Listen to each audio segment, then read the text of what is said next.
Welcome, everyone. Thank you for being here. When we are speaking, we are not wearing our mask, but once we are done speaking, we will put our mask on. Please stay within your own family confines. If you're alone, please maintain social distancing. We don't want this to be another super spreader event in Winthrop. We don't need to be in the news anymore. So happy Veterans Day to my brothers and sister veterans out there. Thank you to all of you for being here. Thank you for the support of my family for allowing me to do this time after time, and they show up time after time after time. So this is my eighth year gig in this, and other than being a mom, this is probably my most favorite job I've ever had. So, as you know, I was in the United States Army. I was a military police officer, U.S. Army criminal investigator, special agent. I retired with 21 years of service. My husband did almost 33 years of service, same field as mine, except he was JAG as well, attorney. And being a part of this organization, a part of the Brotherhood of the American Legion Post 146, who does all of the military events in town, is so near and dear to my heart and extremely important. So I've invited very few speakers for this event because I didn't want it to be a super spreader event. And I just want to give a shout out to all of you for taking the time out of your day. This will be broadcasted on WCAT. Thank you, Tom, for being here. It will be broadcasted, so spread the word. And then we're going to move right into our ceremony with Keith doing the prayer. Keith?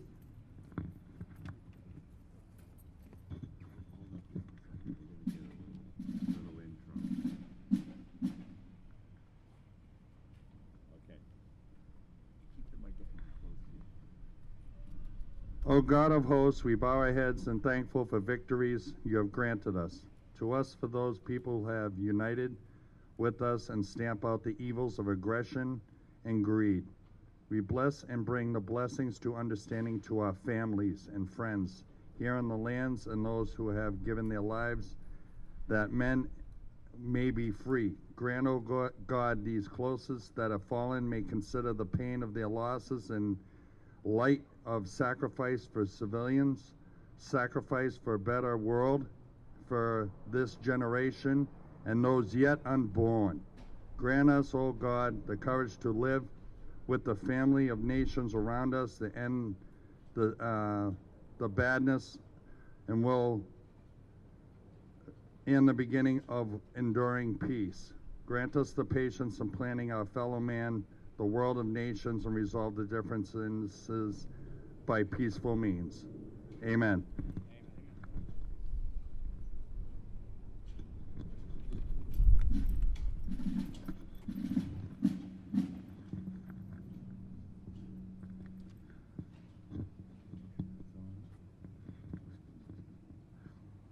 I'd like you all to join with me with the Pledge of Allegiance. Our flag is right up here.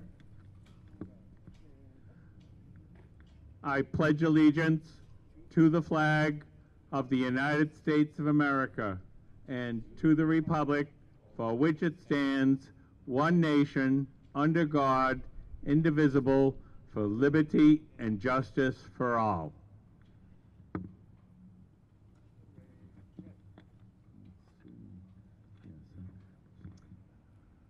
I'd now like to introduce the Honorable Robert A. Deleo, Speaker of the Massachusetts House of Representatives. Thank you very much, Bob, for taking the time out of your day to be here. My pleasure. My pleasure. Thank you very much, Richard. And thank you for being here today as we honor the men and women who have served our country so bravely throughout our history. Especially in these uncertain times, events like the one today gives us the opportunity to reflect on the sacrifices of our veterans and reaffirm ourselves to upholding the ideals that they fought so valiantly for. On behalf of the House and the Commonwealth, I would like to express our gratitude to all veterans and their families for their loyalty and their sacrifice to our nation. Your bravery has protected us here at home, and no words can fully repay you. For these reasons, it remains so important that we remain committed to giving back to our veterans. When they come home, we want them to know that they will be guaranteed the best services that this nation has to offer. And I'm proud of everything that Massachusetts does for its veterans. We are consistently rated as the #1 state in the nation for veteran and military benefit services.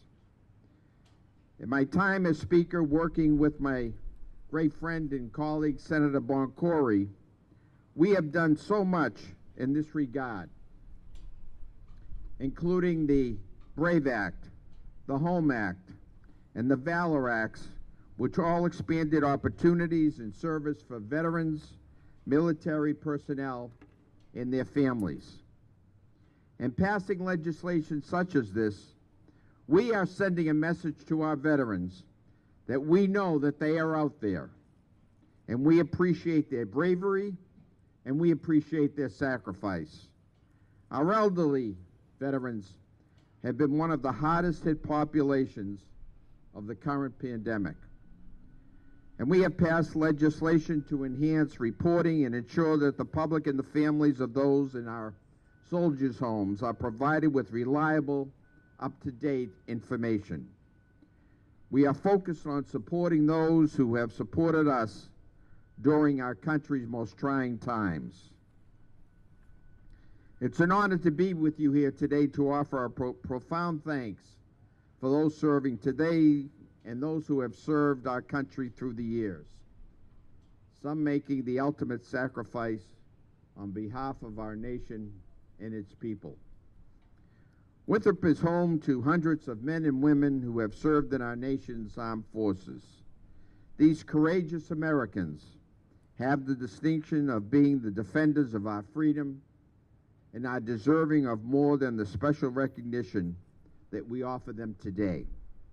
Each and every day, when I go to the State House, I think of our patriots who have given so much to ensure that we remain free, that we can enjoy the liberties bestowed upon all Americans. President Kennedy himself, a veteran of World War II, once stated, as we express our gratitude, we must never forget that the highest appreciation is not to utter words, but to live by them. We must always remember those words. I hope that you will take some time today and always to thank all of the veterans who have gathered with us and all those in our community. Thank you for being here today, and thank you for your continued support of our servicemen and women. And may God bless the United States of America, and God bless those who served and fought to keep us free. Thank you very much. Thank you. Thank you, Bob, as always, for being here.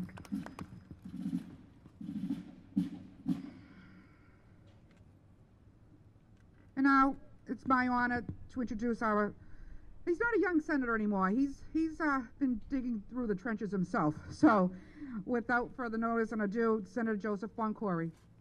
Thank you. Thank you, Rose, and I like to think I'm still a young senator, maybe a little more experienced, but still young. But I want to thank you for putting this together today, along with Mr. Richard Hornen, who is there each and every day for our veterans. I also want to thank the American Legion for being here today. Looking good, gentlemen. It's great to see so many veterans, young and old, joining with us today on this solemn day. And I want to wish a special happy birthday to the Marine Corps. Happy birthday, Devil Dogs.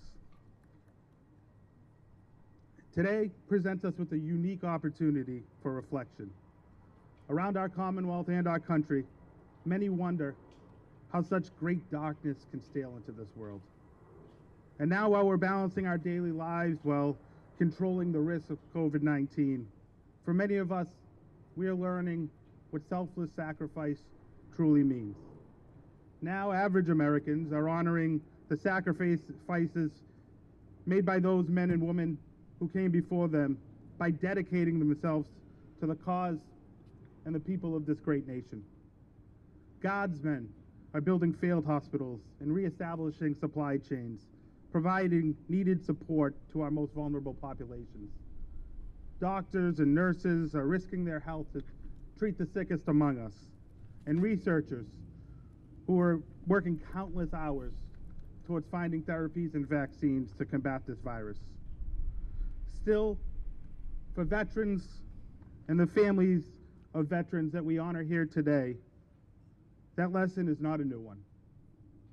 They have long known the freedom and prosperity often means sacrificing for the betterment of our community and our country.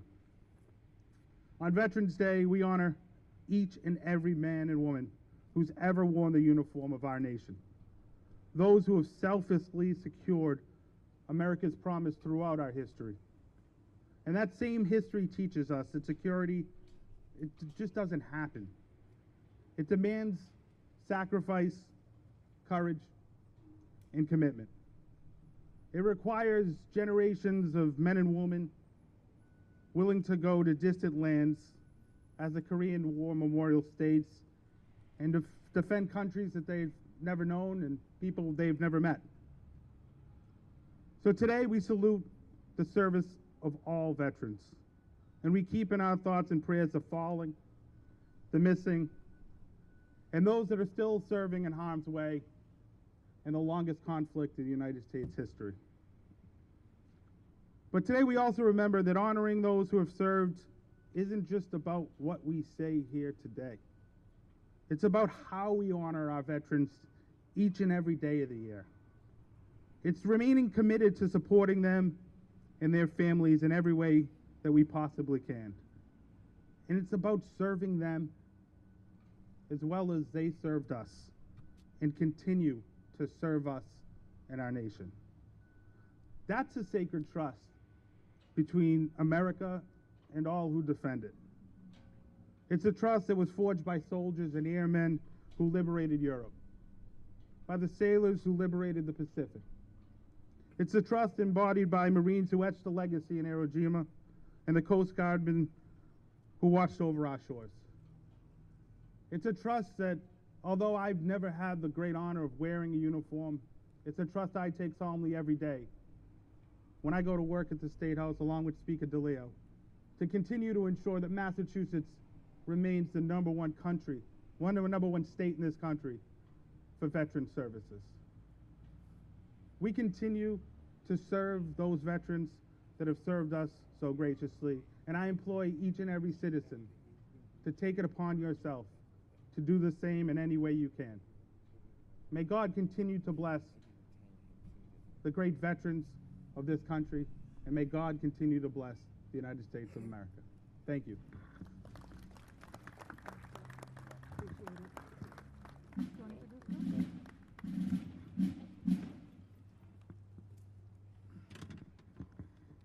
Now I'd like to introduce, thank you, Joseph, our town council president, also a veteran himself, Mr. Phil Boncory.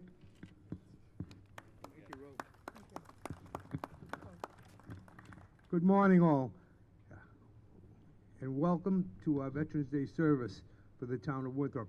I'm honored to be here as town council president to thank Rose Mazzicella, Hornen, and the American Legion Post 146 for the work that they do to put this together every single year. You know, when Rose and Rich first called me, they asked me to talk about being a veteran and being my service, but I didn't want to bore anyone to death. Even though, you know, I was trained for 4 years at Norwich, the oldest university in the country that trains citizen soldiers, and I signed up very early to be part of the ROTC program there, and joined in 1967. The last time I carried a M16 was 1967, and my tours of duty were at Indiantown Gap and at Fort Lee, Virginia, and my last tour of duty, I carried a briefcase instead of a gun, and I was a JAG officer defending criminals that did some wrong in the service while we were in Fort Lee, Virginia, and it was not exciting at all. But I put the uniform on, and that's what Veterans Day is about. It's about honoring any man and woman who put the uniform on, who was willing to fight, to give their life for their country and for this flag. So I told Richard to find someone else, and he found a great speaker in Steve White, who was going to give us a bit about his experience as a veteran. But I want everybody to look at this memorial behind me, because this is our World War I memorial. And that's the reason we have Veterans Day. Because in 1918, as you see that date up there, when World War I ended, it ended on the 11th hour of the 11th day of the 11th month. And that was declared the following year as Armistice Day by President Woodrow Wilson at the time. It was Armistice Day for many years until after World War II, which has a memorial there, which I hope everyone will take a look at. And that honors our veterans that served in World War II and that passed. After the Korean War, it officially became known as Veterans Day. And that is why we were here today. And that's why we meet at 11 o'clock on the 11th hour of the 11th day of the 11th month to honor our veterans. Presently, there are about 1.3 million active duty soldiers and sailors and military personnel in active duty today, and probably another 800,000 reservists that are there to supplement our active duty soldiers. Those are the people who are working so hard now in helping in COVID, in delivering supplies, in building hospitals. When we first got this COVID epidemic in March, it was the reservists that came through, veterans that brought the PPE, built the hospitals, and made sure that we were ready to fight this war of COVID. And this is a war, and I ask you all to be certain to be safe. Please wear your mask, social distance, and be safe. We need to get over this war as we won every other war that we've been involved in. It's important that this war is also won. Again, I want to say thank you to the 21 million veterans that are still alive in the United States of America for your service, and say God bless you all. Thank you for what you have done for America and for the world. God bless you all. Thank you.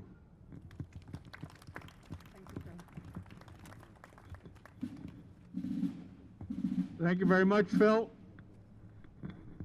Next, I'd like to introduce our guest speaker. He's our new American Legion commander, U.S. Air Force veteran, Stephen White. Thank you, Richard. Good morning, and thank you all for being here today, celebrating. Oh, okay. Thank you all for being here today, memorializing this great event that occurred 102 years ago, when the guns went silent as our First World War ended, and we took stock of our cost: the dead, the wounded, the impaired, the incalculable lives that were changed forever. This is a solemn and sobering event. American Legionnaires standing before you today represent those who have given much of their lives serving, protecting, and defending our great nation. Wiser men than us formed this association of patriotic Americans. The American Legion was chartered by the Act of Congress as a patriotic veterans organization, focuses on service to veterans, service members, and communities. The foundation of the American Legion is 4 pillars of service to our veterans and to our nation. Pillar 1, Veterans Affairs and Rehabilitation. We are involved in healthcare services, employment services, business services, VA services, the GI Bill, DOD claims and reviews and appeals, and also the final respects of our fallen comrades. Pillar 2, national security. Our most notable contribution for Post 146 is the Support the Troops program. We provide also transitional assistance, Blue Star banners. Those are for mothers who have sons or daughters serving in active duty United States Armed Services. Blood donor programs, support by congressional testimony and expert testimony and lobbying for military quality of life. A very important aspect of what the American Legion does. And also, we demand a full accounting of our prisoner of wars and our missing in action. The third pillar, which is Americanism, few organizations stack up to the American Legion's love of country. The Legion is the foremost authority on U.S. flag display, education, and protection. The Legion celebrates Americanism through wholesome activities for our community through patriotic observances, such as this one we are presently participating in and observing. Pillar 4 involves our children and youth. The American Legion Children and Youth Program is guided by 3 main activities and objectives. Strengthen the family unit, support organizations that help children in need, and provide communities with well-rounded programs to offer hope and opportunity for young people facing difficult challenges. The American Legion has over 13,000 posts worldwide and over 2 million veteran members.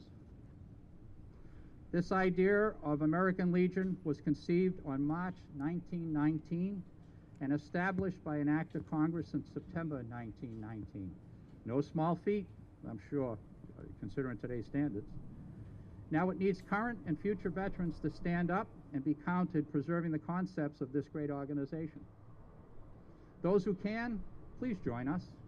Those who cannot, reach out to us. Let's not leave any veteran behind. Thank you for being here, and God bless America. Thank you, Steve. Perfect. Oh, one more, Steve.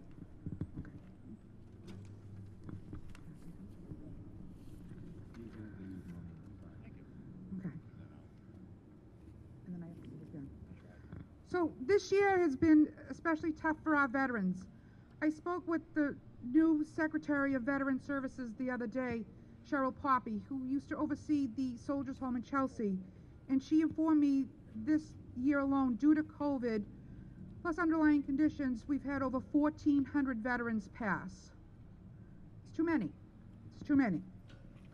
So we've lost a few of our own near and dear to our heart, most recently Mr. Bill Fury, who used to do our songs on these events. So keep him in your special prayers tonight. We miss him. We miss him a lot. So let's take this moment to bow our heads and offer a moment of silence for all those veterans who have left us, whether it be yesterday or 100 years ago. I have a number of veterans in my family who have passed away, and they proudly served. They proudly served. So please bow our heads and let's do a moment of silence.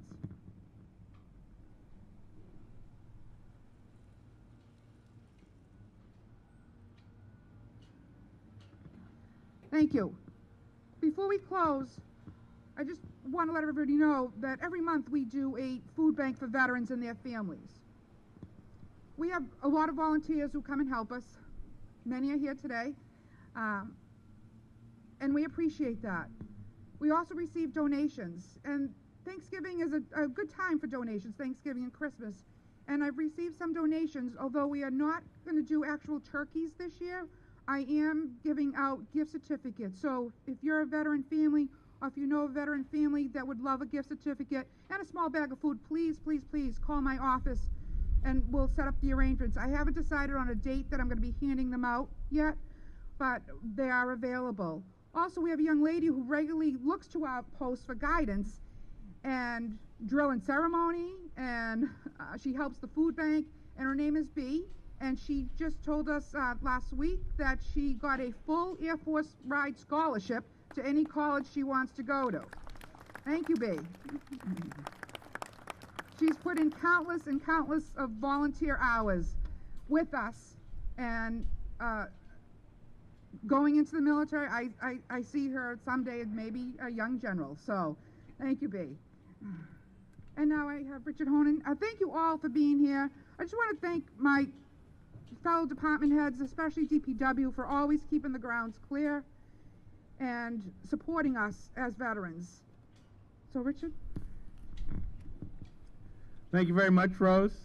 I just want to mention before we close the service that right now the American Legion is right in the midst of preparing to ship Christmas tree care packages all over the world. These are going to active duty men and women from places like South Korea, Japan, ships in the Pacific, Afghanistan, Turkey, Poland, Latvia, Djibouti, Niger. They're going to men and women that I have been given the names and addresses of. If you know of someone who is serving overseas, they don't even have to be from Winthrop. If you just get me their name and address, give me a little background information, and I'll send them a box with a Christmas tree filled with love and support from the people of Winthrop. I have enough for almost 50 of these Christmas trees. What does it cost? It doesn't cost anything. This is 19 years we've been going on doing the support the troops and care packages, and American Legion Post 146 has been responsible for over 20 tons of care packages sent all over the world. When will it stop? When there isn't someone serving overseas. And so I urge you, if you think you know of someone, we can really make their day. I mean, it's going to be really tough. I have soldiers that haven't been home in a couple of years, and this will be their only link. I have school children making cards. I have people making cards. I have people who have donated Cracker Jacks, animal crackers, tuna fish, and I like to say we put a smile on their face, a smile in their heart, and a smile in their stomach. All right? So if you know of someone, just get me that information. Don't assume I have it. All right? So now I'm going to... Recently, one second please, Steve. Recently, we had a send-off for a young service member who was going to Marine Basic. And his teacher reached out to me and said, can we please do something on the bridge? I said, you spread the word on your end, I'll spread the word on my end. And he's at Marine Basic right now. His name is Justin, so please keep him in your prayers. And his mother called me not too long ago, and it was so grateful for what we did, because not only did he see his peers, you know, kids he went to school with and family, but he saw these guys, these old guys. I could say that. So and he was so in awe that the older guys showed up. So if you have someone in your family from Winthrop that are either going into the service or coming home from a deployment, this really makes a difference. Reach out to any one of us, and we'll put together something on the bridge for them to welcome back into town, or to send them off with good wishes and prayers. So please keep that in mind. And now, are we going on, Steve? Please. Squad Commander Bell, assume charge.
Thank you, gentlemen. Thank you all for being here. Next year we're having a party because we're going to beat everything that we've gotten that's been hit at us this year, and we're going to celebrate. So enjoy the rest of your day. Please continue to stay safe, like Mr. Boncory said. Wear your mask. Practice what you preach. God bless us, all of us, and God bless the United States of America. Thank you.